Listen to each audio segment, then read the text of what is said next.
and it's time to make this K-Swap Miata a whole bunch safer by putting in a roll bar. I'm once again turning to Honda for more parts on the Miata. I'm Attack, Autocross, whatever use you would have for a 200 tread wear tire. These are very, very good.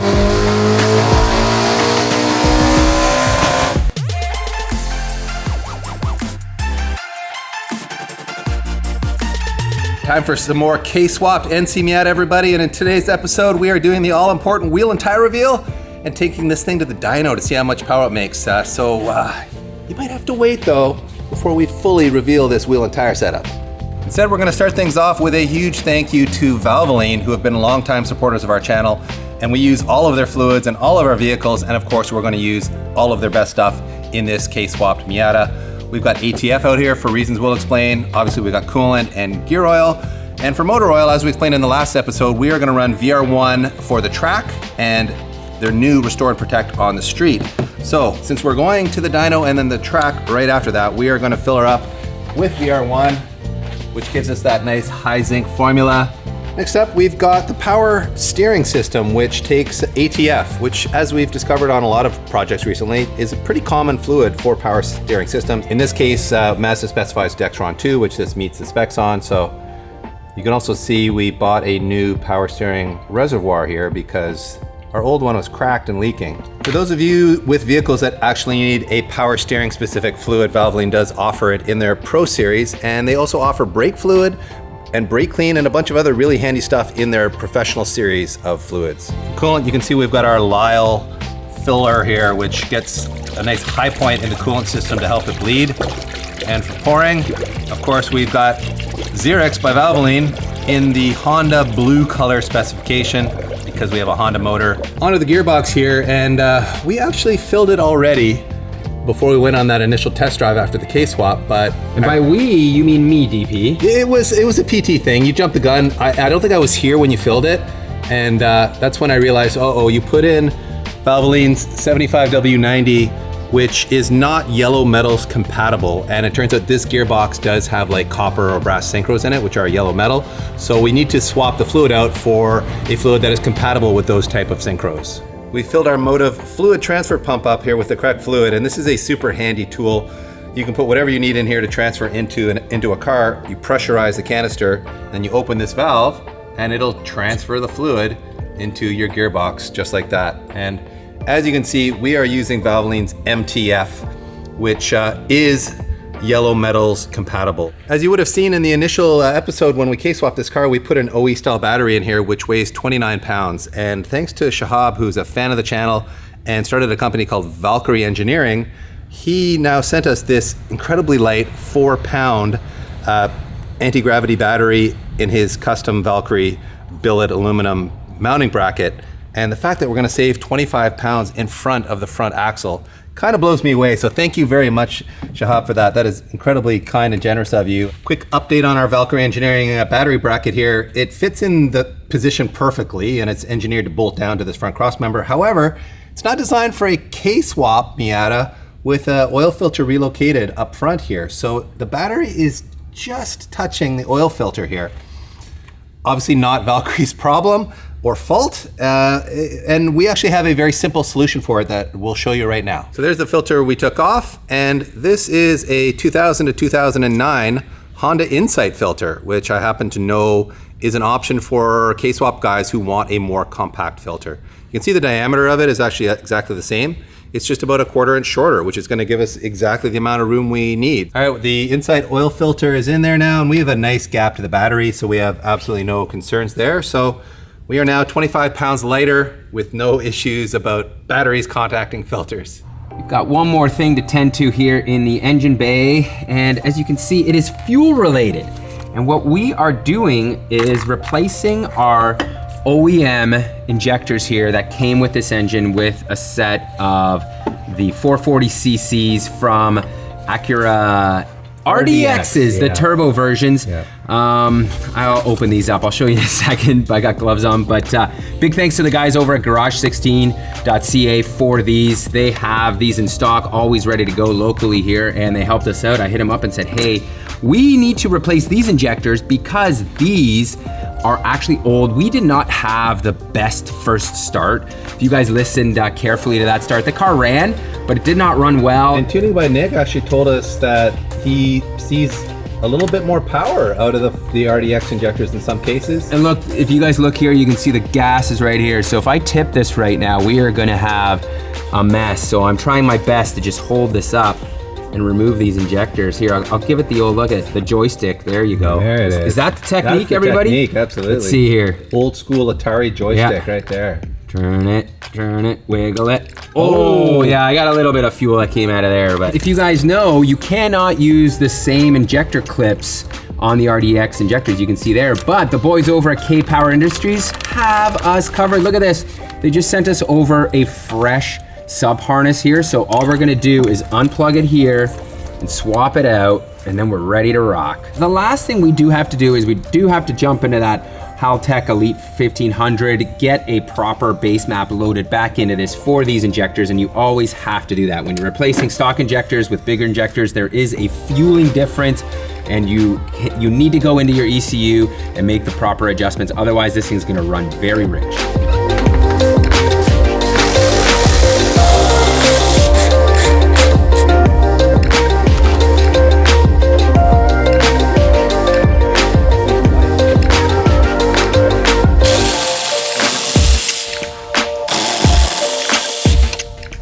All right, a pause in the action to show you guys how ridiculous this is. This is the plug. Look at the size of this plug for like the Lego seat. Like, and there's a total of 2, 4, 6 wires, everybody. 6 wires, and you need a plug this size? Look at this. Mazda, what were you doing?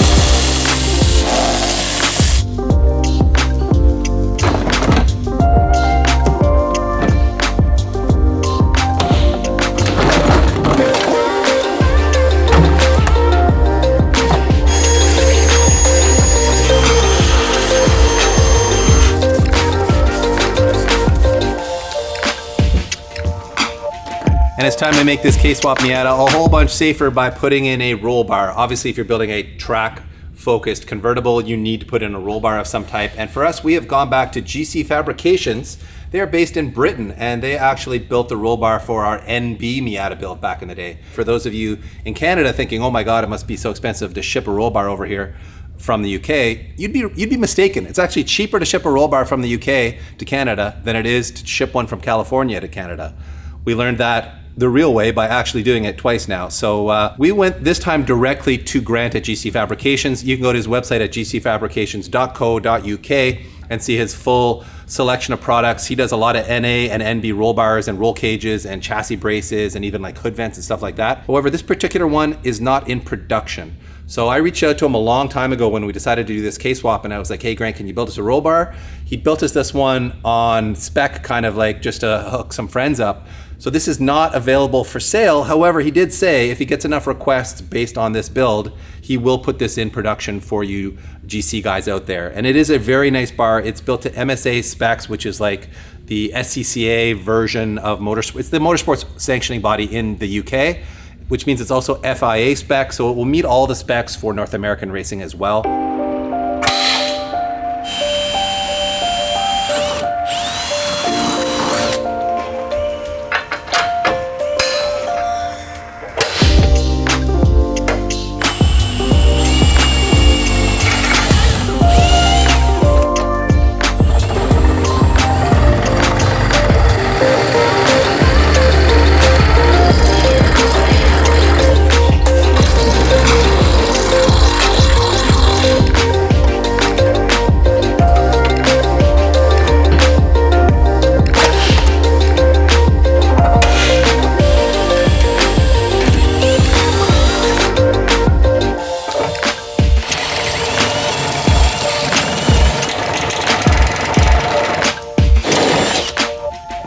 There we are. We now have our holes drilled, and as you guys noticed, we tried 2 different methods. One, I had the bar in place and tried to drill the holes, and that worked okay until we tried to put the backing plate on. We realized, whoa, the bolts don't exactly line up perfectly. So we wanted to try this method here, which is mark it, take it off, and then re-drill.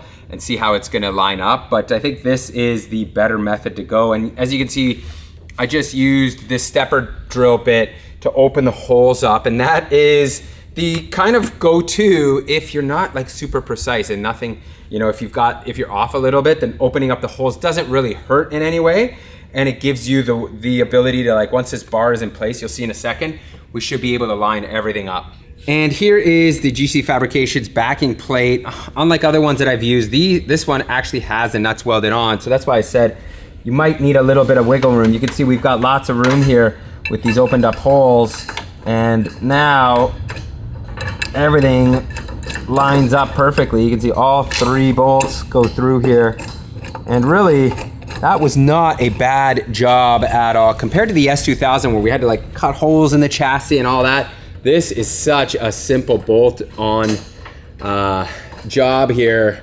And the fitment on it is great. Just tightening down all the fasteners, which are included with the roll bar. And a nice little touch they included are these black plastic caps that go over the big bolt heads in the rear here, which, oh dear, I've marred the powder coat on there, but you know what? A little touch-up paint. It'll be hidden in the back here. No one will ever know, but wow, love the attention to detail with those little caps. For seats, we have gone with these new Buddy Club Racing Spec V2 seats, which I really like the style of it. You can see it's got these cool like breather style grommets in the back cushion, and these bottom cushions are removable. It's got an opening here for a substrap. You can see the bottom cushions are quite thick, but they make it really easy for you to tune that up. You can like cut this in half if you want to, which we may actually have to do because I'm kind of tall on the torso, but I love the fact that they make that so tunable.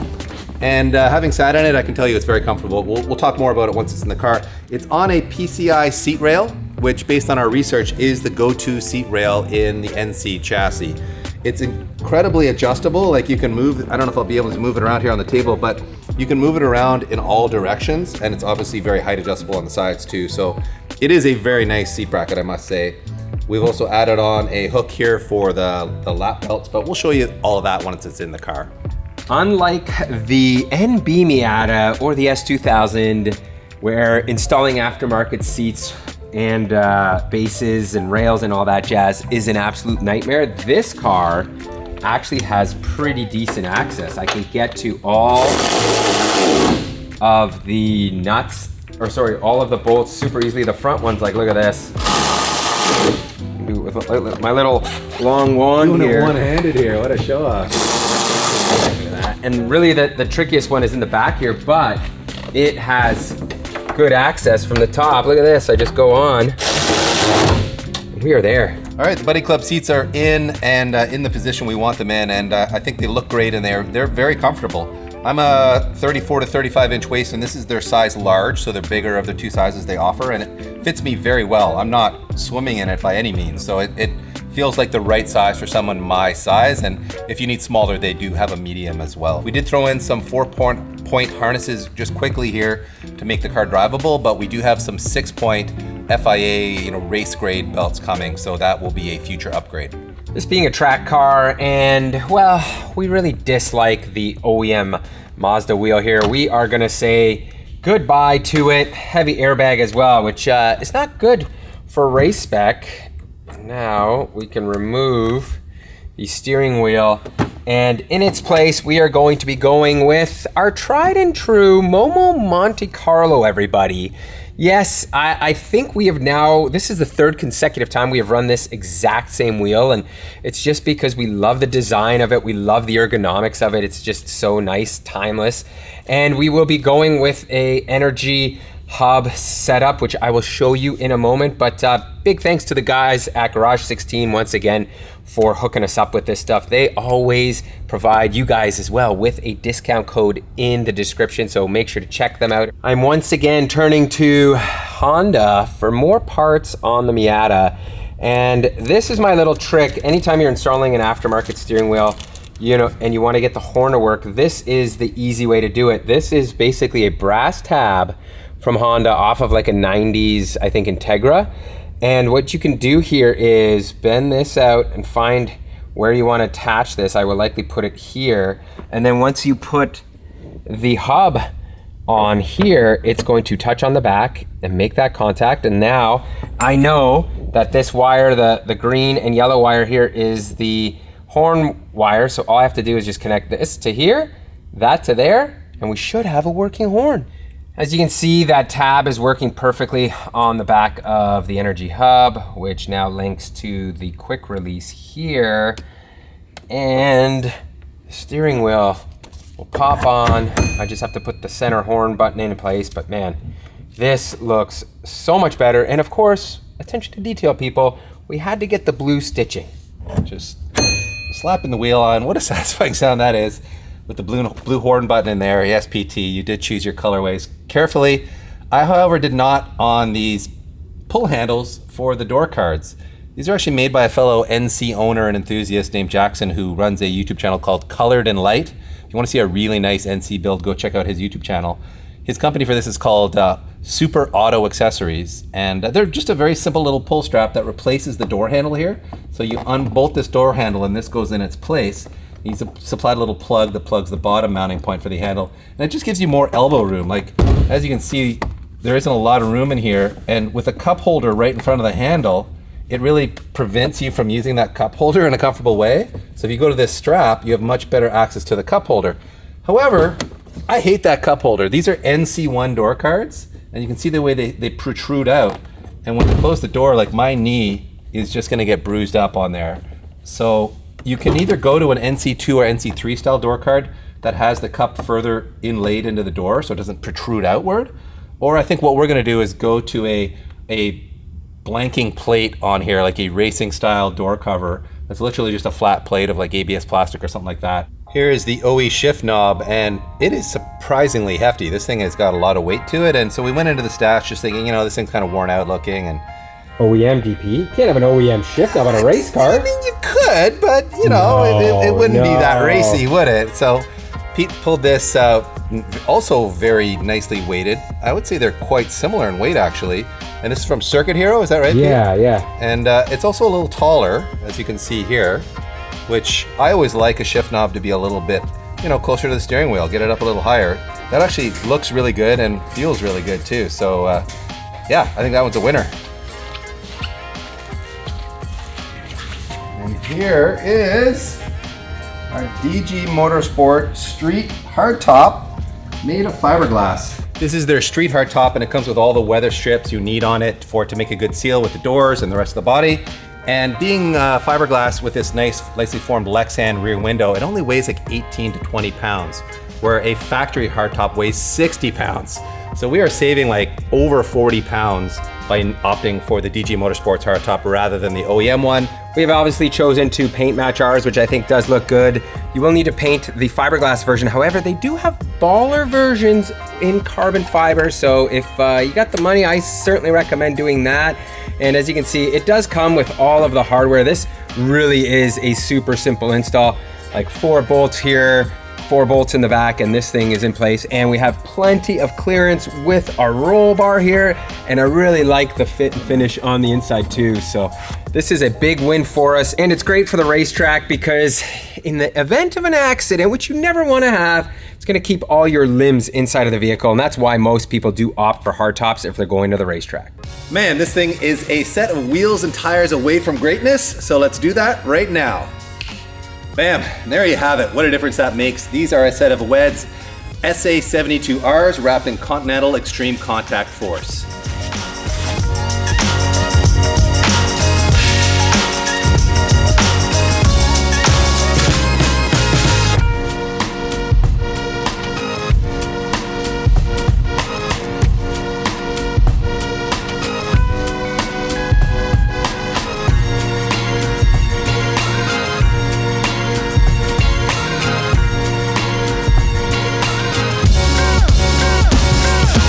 So these WEDs we sourced from Premier Wheels Direct, a big wheel and tire distributor in the Greater Toronto area. So thank you guys for the help on that.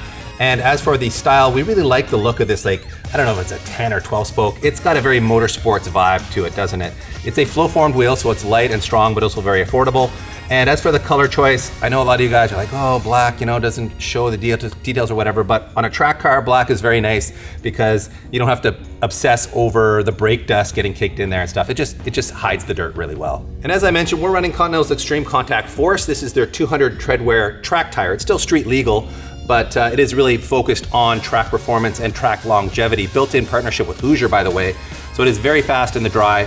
It's also quite good in the wet for a 200 treadwear tire, and it is very long-lived for a 200 treadwear tire. So they really built these with like endurance racing in mind, but of course you can still use them for like lapping days, time attack, autocross, whatever use you would have for a 200 treadwear tire. These are very, very good. I think these 245 4017s are a really nice fit on a 17 by 9.5 wheel. You can see we've got a little bit of stretch or tension in the sidewall, which is ideal for performance. And normally this is the part where we would bolt on a front lip, maybe some carbon accents all around. However, I ordered a bunch of parts for this car from Carbon Miata about, 2 months ago, or maybe it's 3 now. It's been a while.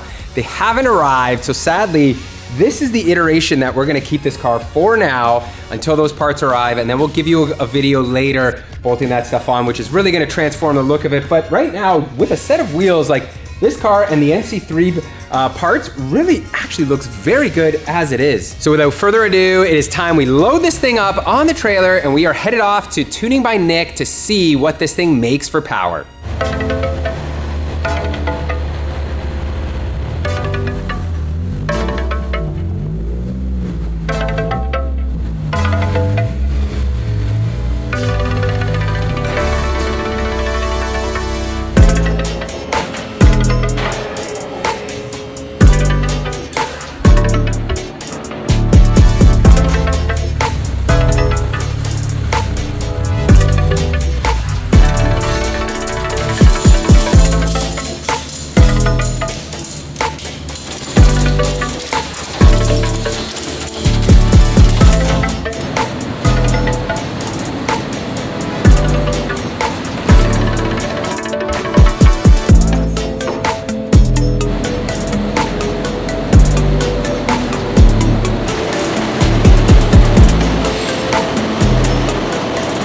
We're back at Tuning by Nick's. This is Nick. Yep. We're on his dyno again. This is the dyno jet that we always use, especially when tuning Hondas. I should say we are tuning a Mazda, but it's Honda powered. Yeah. Exactly. And we've had to turn the car around because you do a lot of front wheel drive tuning where the exhaust goes out the door, but now we're set up with this very clever exhaust system with all the fans at the back. So we're not going to die of carbon monoxide, everybody. That's the goal. And the other goal is power. Yes. This is a JDM K24. Yep. And we opened it up and it looked like a new engine inside. It's the cleanest, wrecker engine I've ever seen in my life. Perfect. But that's no indication of performance, is it? No.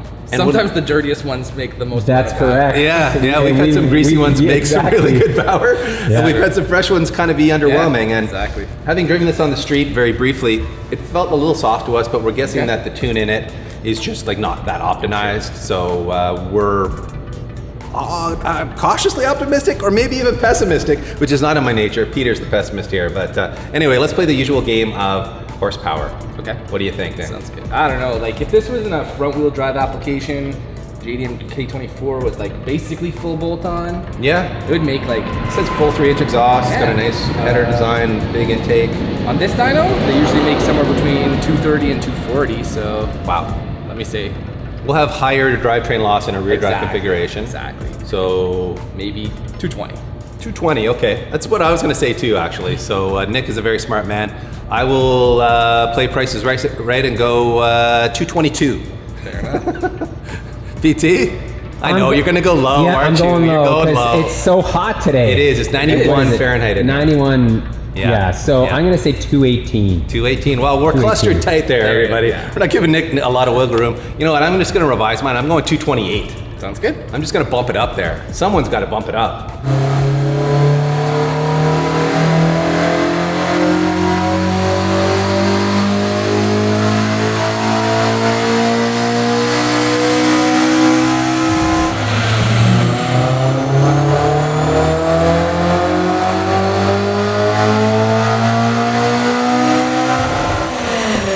As usual, Nick made that look quick and easy. And the Haltech system, how do you like that? I love it. Haltech's very nice to work with. Like, basically any tuner can work with it. It's super easy to work with, and it does the job nicely. Yeah, as a non-tuner, I really like how simple and like Yes. graphically, Yes. Intuitive their setup is. So very impressed with that. And this is our baseline. Yeah. So the base map that K-Power supplied, you did touch up slightly. I had to fix the fueling a little bit because you changed the injectors, and it was pretty off. But, Right.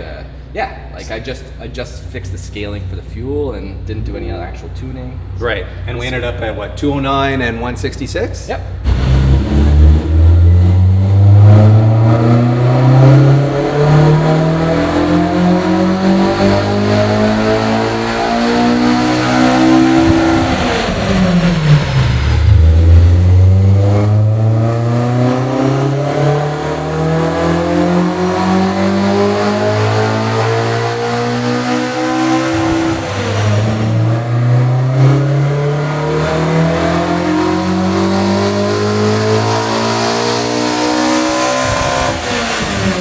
There we go, 218 and 175. And before any of you guys are like, wait a minute, my Honda made 240. Well, there is a thing called drivetrain losses in there. Totally. And this being a rear drive car, it has more drivetrain loss than a front drive car. I knew it, DP. I told you. 218. I didn't consider the whole rear wheel drive thing in my optimistic number. So yeah, Pete just kept that secret to himself and nailed it. So yeah, 218 I think is a very good number. In fact, I went back and looked at our old videos, and the K-Swap 240 made 215. Yep. And our S2000 with ITBs and a full 3-inch exhaust made 215 and less torque. So like, to me, this car really is an S2000 killer, everyone.